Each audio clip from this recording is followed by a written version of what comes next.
Have you ever woken up in the middle of the night with that creepy feeling that someone is watching you? You know the one. Your eyes snap open, your heart pounds in your chest, and every little creak of the house sounds like a footstep.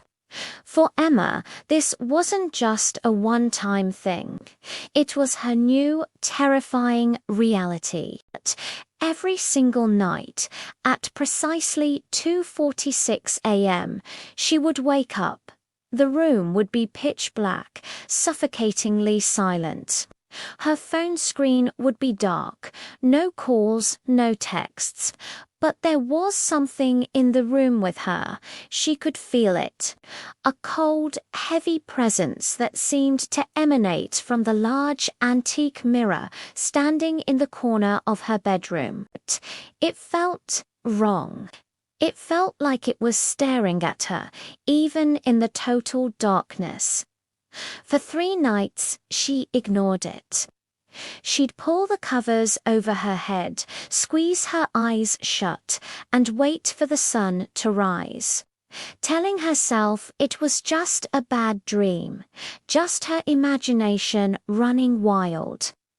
But on the 4th night, the feeling was unbearable.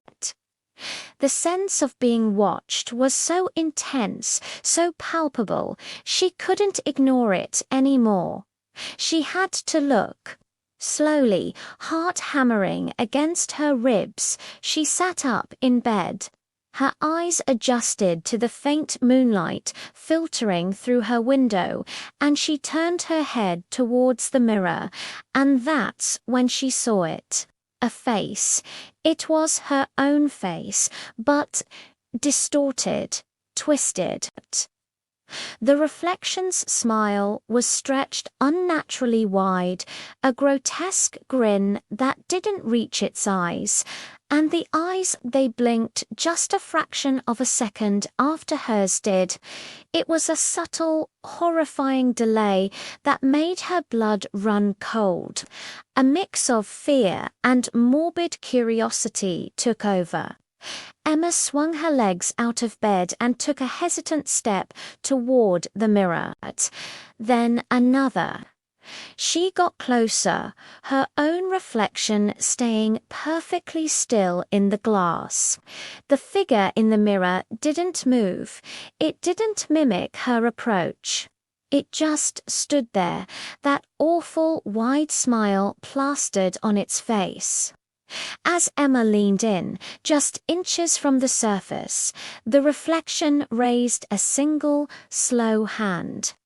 It pressed a finger to its lips. A chilling whisper seemed to echo not from the mirror, but from inside her own head. Panic seized her. Emma screamed, stumbling backward, and fled from the room. She ran blindly down the hall to the bathroom, her breath coming in ragged gasps. She fumbled for the light switch, flooding the small room with a harsh, sterile glow. She leaned over the sink, turned the faucet on full blast, and splashed handfuls of cold water onto her face, trying to wash away the nightmare. Her hands were shaking uncontrollably. After a few moments, her breathing started to slow. She took a deep, shuddering breath and dared to look up at the bathroom mirror above the sink.